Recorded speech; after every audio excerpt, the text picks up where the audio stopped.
30 Odd Minutes is sponsored in part by Digital Dowsing. Who are you powered by? For the next 30 minutes, we will explore the unexplained. From mysteries beyond our galaxy to ghostly phenomena in our own backyard. We will dive into our psychic abilities and explore everything from conspiracies to the just plain weird. Welcome to 30 Odd Minutes. If the truth is out there, we will find it. But only by sheer accident.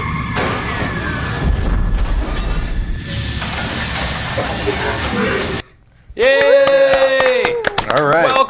Welcome to 30 Odd Minutes. It's so great to have you here. We have landed the mothership right here on the front lawn of the Peoria State Hospital behind us. There it is. Spooky. Nice lawn. It's spooky. They say it's haunted. I wouldn't want to do the lawn? windows. It's kind of... Maybe the lawn, probably the building. I'm not going in there. Nope. They do say it's haunted. How are you guys? Not too bad. Not too bad. Hungry. Yeah, well, 30 minutes and then beer and wings, and of course we'll be okay. So I heard you had a close call on the highway, Matt. Yeah.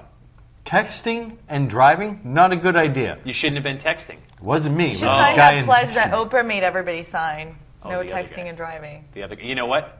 Stick to spaceships. That's right. You're safer on board here. That's for sure. I don't know we- about Except that. around I think we Roswell. crash every time, We do don't crash we? every time. It's true. You're probably not. Okay, you know what? You're probably safer in the car. I take it back. Our record is near 100%. Just stay at home. Yeah. Don't go anywhere. Just we'll beam you up. It'll be safe. Andrew, the case you're working on. Earlier today, I was in the lab listening to some audio, and I did catch an EVP, a direct answer to a question. I brought a psychic to the location, and she looked into a hole that I dug. I didn't tell her why I dug the hole, and she said, "Are you looking for bodies?" And I wouldn't answer her question. And 10 seconds later, this female voice answered, "Yes." You know what's funny? We're all going to get called into court one day, and they'll be like, "So he's digging for bodies, right?" You picture the leading question from the lawyer. I don't know him. Well, fortunately, yeah. fortunately, the family knows the chief of police in town, so if we do find anything, right. he's going to be understanding. All right, very good. Because I could just a little scary. imagine being the character witness. Yeah, digging for bodies. What's so weird about that? All Everyone right. knows anyway. So Moving on. All right, moving on. Fine. I'm good, and I'm just here for positive things. Okay, no dead bodies. So All right. I just want to say hello to Herkimer County Community College television station in New York. Woohoo! Hi, Herkimer. Hey. Listen, guys, you might be watching us on Channel 99, but we are watching you everywhere else. We're sorry, the number you have dialed is not in service at this time. And we have an email today from John Heisberg from Louisburg, Pennsylvania. And he says, "Dear Oddballs, why can't I date someone who understands my love for paranormal?" I don't know. You guys got an answer for that? I mean, ask these guys, because they're guys and they love the paranormal. Are you dating somebody who loves paranormal? No. No. So, John, you don't have to find somebody that loves the paranormal. It's probably better that you don't. Sorry, John, I can't touch that one. We have no love advice to give No, whatsoever. no. Probably Wrong group. avoid paranormal people would be the best love advice. I Yeah. would say so. Very good. Oh, my. All right. No, it makes sense. I mean, all the ones we know are weird. Present company. Yeah. John, quite I did included. say don't ask us for love advice. Clearly, Yeah. none here. No. Just saying. All right. Very good. Okay, so we are talking about asylums, crazy people, and we keep one on the ship, but not generally with us. No, we isolate him. Dr. Dreck. Good thing he's locked up. Greetings, oddballs. Greetings, oddballs. Dr. Dreck here, and as we're talking about insanity and insane asylums and such things, I want to put something to rest. For years, people say to me, "Dr. Dreck, you're crazy, or you're insane, or even worse, Dr. Dreck, there's something wrong with your brain." How many times have I heard that? There's something wrong with your brain. Well, I am here to prove that there's nothing wrong with my brain, and I'm going to show you right now, because here is my brain. Now, how does that look, huh? Does that look like there's anything wrong with it? No, my brain's in great shape. Aren't you? Aren't you a good brain? Oh, yes, you are. Oh, yes, you're a good brain. All right, now, if you'll excuse me, I have to take my brain out for a walk. And try not to get ahead of me again this time, will you? If we ever get called for any of these folks, it's not going to go well. We don't know him. I don't know. All right, let's get to this. On June 6th, 1896, the cornerstone was placed for the Illinois Asylum for the Incurable Insane in the town of Bartonville, right outside Peoria. The idea was to empty the prisons and almshouses of those who were sick and not criminals. Over the years, the building housed thousands of people in various states of torment. Unlike other asylums, who often took a more brutal course of treatment, Dr. George A. Zeller felt more humane methods achieved better results. Eventually, though, funding was cut and the building was left to the elements. 40 years ago this year. Today, it's full of history and ghosts. A little later, we're going to see some amazing photos captured at the building. Tonight's guest is the author of the new book, Fractured Spirits, Hauntings at the Peoria State Hospital. Please welcome live from Illinois, Sylvia Shults. Yeah! Yay! Hi, Sylvia. How are you? Hi, everybody. Now, I'm doing fabulous. You look so good. So, set the record straight for us. You never were a patient in this building, correct? No. I come from a long line of people who could have used some help in that direction, but no, none of my relatives or friends were ever in the asylum. I grew up in the Chicago suburbs. Okay. And then I moved down here. I'm in Pekin right now, and Bartonville is just a 5-minute motorcycle ride across the river from me. All right. What if you take a car? It's about the same. Okay. Same amount. All right. Let's start. Let's take us back to the late 1800s. Why was this asylum even built, and why there in Bartonville, right outside of Peoria? Well, the reason it was built was because the Ladies' Club of Bartonville decided that there was a definite need for a place that was different from all of the almshouses and all of the horrible places that the mentally ill were kept at that time. In those days, if you had a barn in your backyard that wasn't seeing much use for animals, you could apply for a license and you could keep people in your barn chained up, not feed them very much. They thought the mentally ill couldn't feel cold or they couldn't feel pain.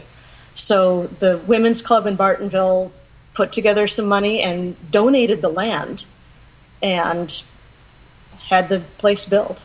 All right. So now the thing is, that the second half of the 1800s is Kirkbride asylums, which started popping up all over because... You're exactly right. Yes, the Kirkbride system was one great big building where all of the patients were housed in one building. And that wasn't really conducive to mental health because you could be suffering from just simple depression, not that depression's ever simple, but you could be suffering from the case of the glums, and your roommate could be a paranoid raving schizophrenic, which just isn't good for either one of you.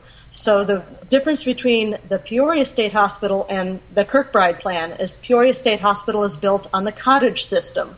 Okay. Dr. George Zeller felt it would be beneficial for all of his patients to be separated according to their affliction. So epileptics were housed together. The epileptics were paired up with a buddy system. So if your buddy was having a fit, he was with somebody else who knew what to do. Alcoholics were housed together.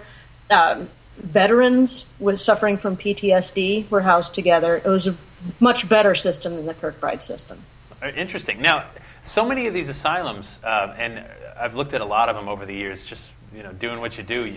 If you're into haunted places, they come up again and again.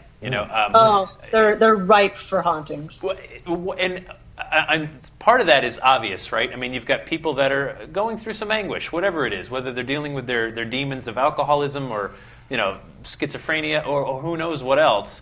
And these are places where they're working it out, and there's probably a lot of anguish, a lot of mental energy, a lot of anger, all kinds of things that's literally being recorded. Now the building, and you point this out in your book, made of limestone. Do you think that's plays a role in why it's so active today?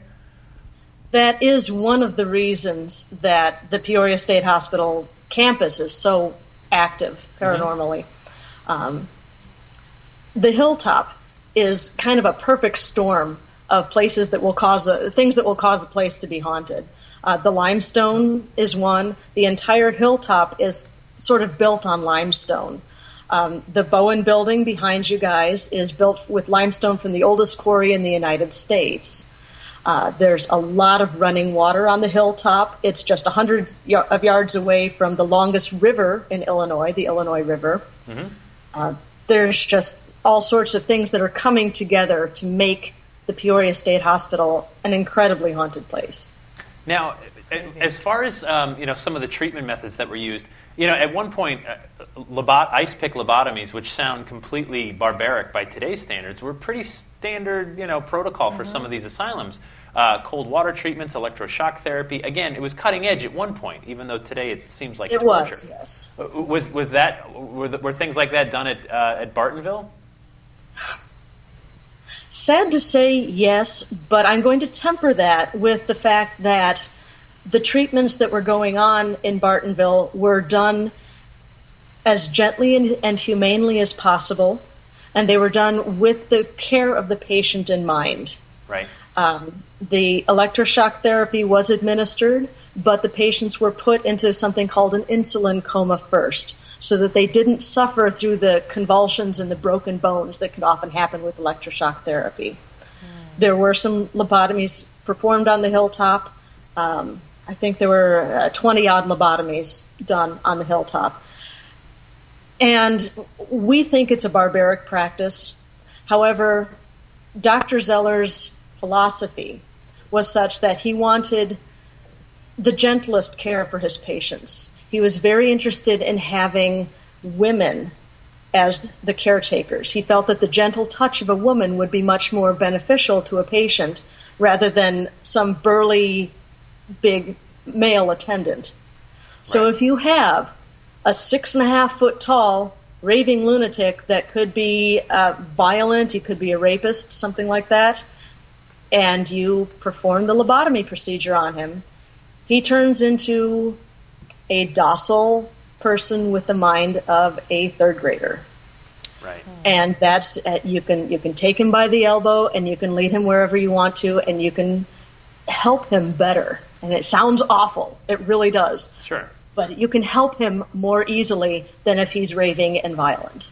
So it's interesting. You sound it sounds like this place is really personal for you. You're defending it like it's family. It really is. It really is. The Peoria State Hospital really has a hold on a great many people, myself included. Okay. A lot of it is due to Dr. Zeller's influence. You mentioned at the beginning of the show that it started off as the Illinois Asylum for the Incurable Insane. Right. Dr. Zeller went to the Illinois State Senate, and he forced them to change the name to the Peoria State Hospital. He said, "You do not tell my patients they're incurable. I'm here to do just that." Oh, that's great. And I mean, it's to me, what's so interesting about all these asylums is the story is so similar. Now Peoria is a little different in that, the humane treatment and things like that. But, like you said in the beginning, people who had mental illness were chained up. They were in prisons. They were treated like worse than animals. You wouldn't treat an animal the way you treated some of these people. They were embarrassments to families. And then things started to change in the 1800s. You had, Kirkbride and people like that coming along saying, let's treat them like people, let's make them self-sufficient, teach them to farm and cook and so on, and things got better. But then something else happens. You've got overcrowding, which I get it, during the Depression. Hey, you commit yourself, you get 3 square meals a day in a bed. Overcrowding conditions, things like that. But then the de-institutionalization comes, and where did all these people go? Granted, some people could get on meds and things like that and be okay, but without supervision, sometimes they stop taking the meds. Right. So what happens? And these asylums, so many of them have these haunted tales, and you wonder, is it commanding our attention again to be like, hey, wait a minute, these places are still needed. You got rid of all of them. I mean, practically all of them. All across the country. How many? I mean, in Massachusetts, what are there? 7 or 8 left, but where we are in Bridgewater in Massachusetts actually had the highest concentration of them. There were literally dozens of them around. Right. Wow. Yeah. And they're just empty buildings now, most of them. I mean, some have been repurposed or whatever. But why are they, I wonder, why are they so haunted? I mean, is it especially this particular hospital that you're talking about, we always think of ghosts as spirits of people who've endured some kind of terrible treatment, torture, murder, whatever. And if these people were treated really well, mind you, they had mental illnesses, but why are they sticking around the hospital? What's the story there? I think you just hit it on the head. They were treated very well. And they're returning to a place where they were cared for and comforted in life. Another reason for safety. A lot of the returns, I think, is that when the state closed the asylum in 1973, they just locked the doors and walked away.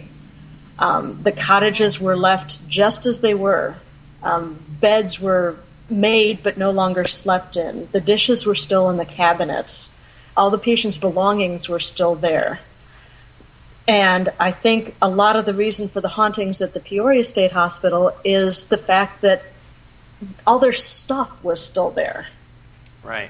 So it was They were home. drawn to the place where their belongings still were.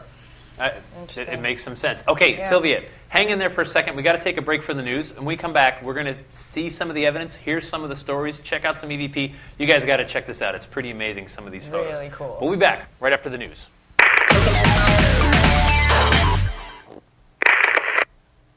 Some interesting findings have come about over a tiny skeleton that was discovered nearly a decade ago in the Atacama Desert in Chile.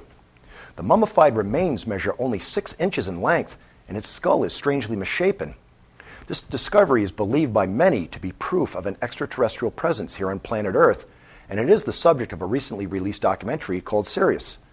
However, researcher Gary Nolan, a professor of microbiology and immunology at Stanford School of Medicine, reports that he has found enough evidence through DNA testing to conclude that this tiny creature was in fact a human child that suffered from severe birth defects. Nolan believes the age of the child was somewhere between 6 to 8 years old when it died. This mystery is far from solved, though. Professor Nolan's tests revealed that 9% of the child's genes didn't match up with the reference human genome. His only explanation for these results is possible contamination from overhandling of the remains. Besides that discrepancy, the skeleton has only 10 ribs instead of the normal 12. The professor also admits that there is no known form of dwarfism which can explain the defects found with this unusual skeleton. If further tests on these tiny remains were to prove that it was an alien from another world, then Earth's best defense against future invasion would be house cats. I'm Andrew Lake, and oddly enough, that's the news. Okay, sometimes you come up with news stories that really do truly blow my mind. It's crazy stuff. It is. It's really, really crazy. This is one of them because, we talked about this very briefly. A 6-year-old, 6-inch, I could get something like that being born, but then dying within minutes. I find it hard to wrap my brain around it, too. What do you think, Matt? Well, we know that we've had small people reported around the world. I'll give you a good example, the Paranormal. In stuff like that. Right. You got a number of these found throughout the world, and I'm talking actual physical remains. There was a small, something like 10-inch tall mummy that was found in the Midwest, sure. and we've got them on almost all of the continents, with Antarctica being the only exception. Sure. So we know that there's a history. There is a definite history of these things. So it's weird. Could be a future show. Future mission. I can hook you up with Dr. Stephen Greer, who's been doing that. We can also look up Lloyd Pye. We will have to abduct both of them and discuss it. It looks awesome. All right, back to Peoria State Hospital. No little people, but lots of ghosts. Now, you sent us some photos. Before we get too far into the photos, now, to add to the mystery, Sylvia, in your book, Fractured Spirits, you talk about some of the interesting artifacts that came up. Check out these cave carvings. Tell us about these. Well, the ravines that honeycomb the hilltop are just a wealth of artifacts. Some of these are these cave carvings here. A lot of rumors have popped up saying that, there must have been some sort of alien presence here because look at these weird misshapen faces. Well, it's not really easy to carve these faces into the cave walls.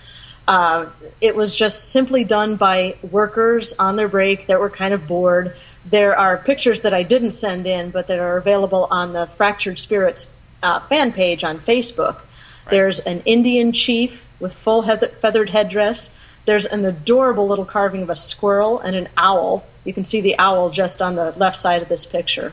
But that's all it was bored workmen. Bored workmen. Okay, let's fast forward. All sorts of other artifacts have been found in the ravines. I was talking with somebody just last Saturday night, a volunteer at the Pollock Hospital, that he went out into the ravines and found a rouge pot that still had powder in it, and it still had the little powder puff in it. I mean, how cool is that? After 40 years to find something like that. That is cool. It's really amazing. I mean, all these things add to the mystery, and whether, especially when you have something physical, whether it's a carving or someone's personal effects. But then also we get some strange photos that show up, and let's talk about this one. You believe this one's Dr. Zeller, correct? Let's take a look at. There it is. I know it's we're looking in the left window, correct? Yeah.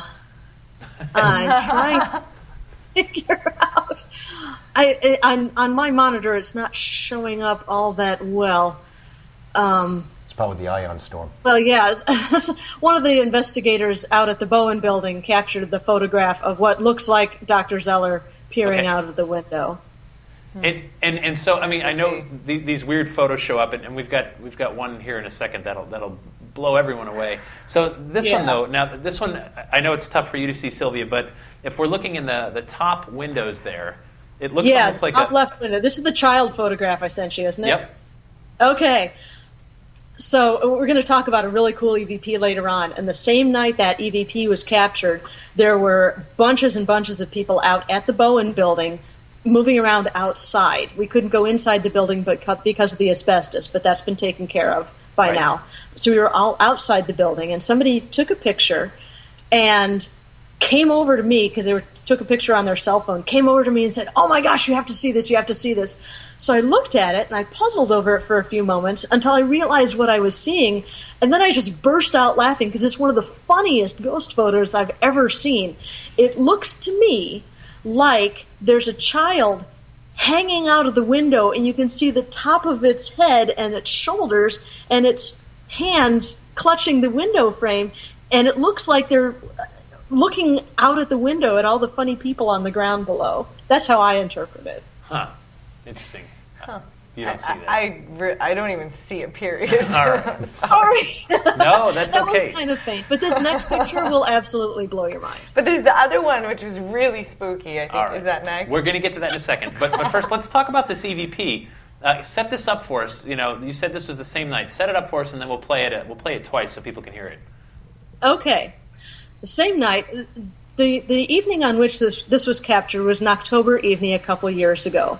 There were about 200 people that showed up for a ghost hunt at the Bowen and at the 3 cemeteries.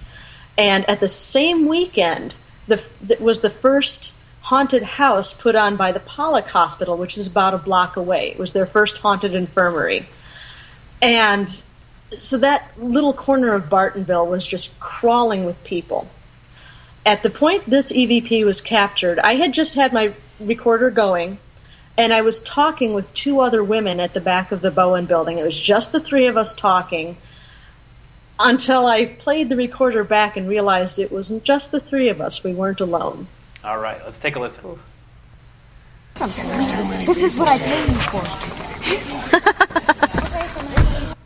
So you hear this voice over the top saying, "There's too many people here." Yeah, I can hear it. There's too many people I heard here. that. All right, let's play it one more time.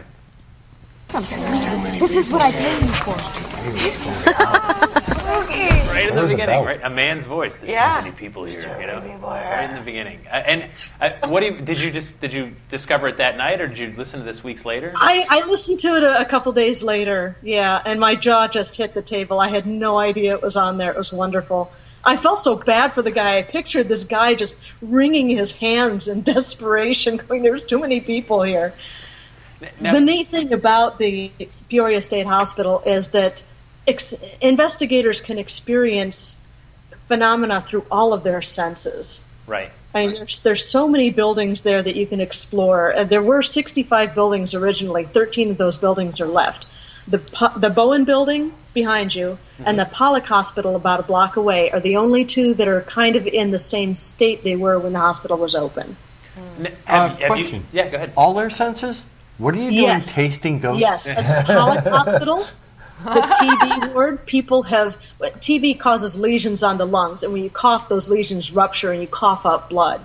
People have tasted blood in their mouths Wow. when they've been investigating at the Pollock. And sometimes it's so strong that people have to go out in the yard and be sick in the grass. Wow. It's that strong. That is beyond disgusting. A thorough paranormal investigator. And I talked to another investigator, and I've experienced this myself, which was fascinating. An investigator and her group were sitting in the men's death ward at the Pollock, and they started smelling something really strange. They said, well, it smelled kind of like Christmas. It was a curious mixture of cinnamon and pine, is what they described. Well, white pine and balsam are a couple of the best chest decongestants there are. So I have no doubt that what they were smelling was some sort of mixture of white pine and balsam. Now, have you had personal experiences beyond the smells and things like that? Have you seen anything or felt anything in the buildings? I have, yes. I actually saw something. I had no idea at the time. I've never seen any of the shadow people they talk about at the Pollock building. But I was downstairs in the basement with a bunch of investigators, most of whom were unknown to me. I was there with a group that I wasn't familiar with, so I didn't know most of the people there.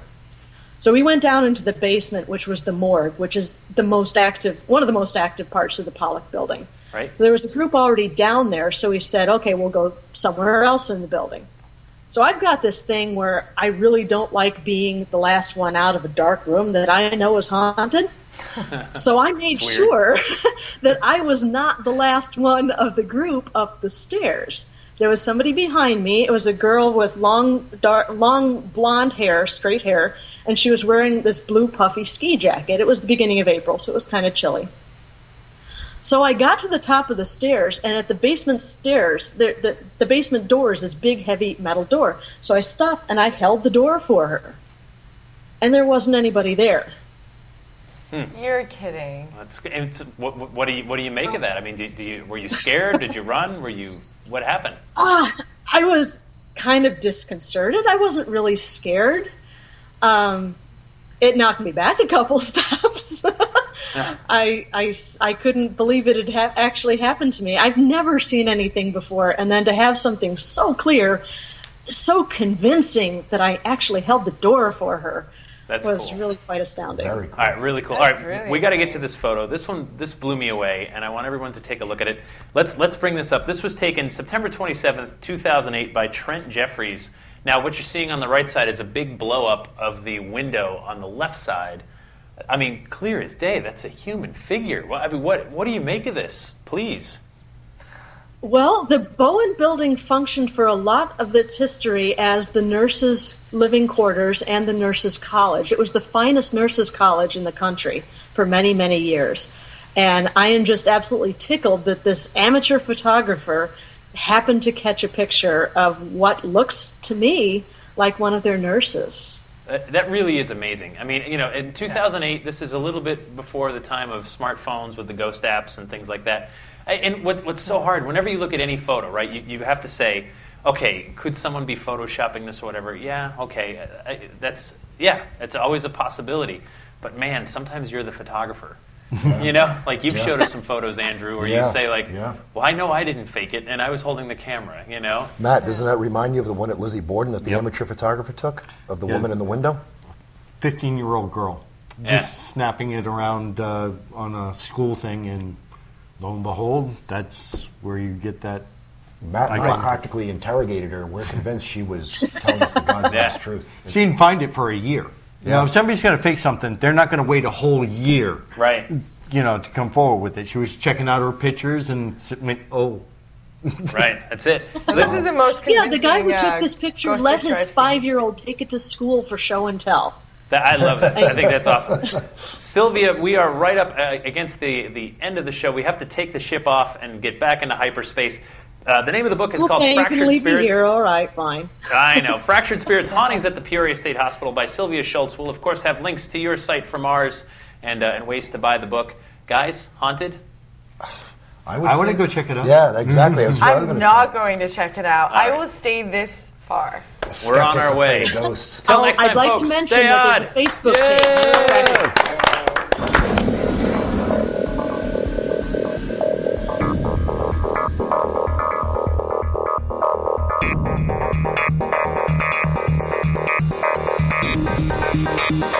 Yeah.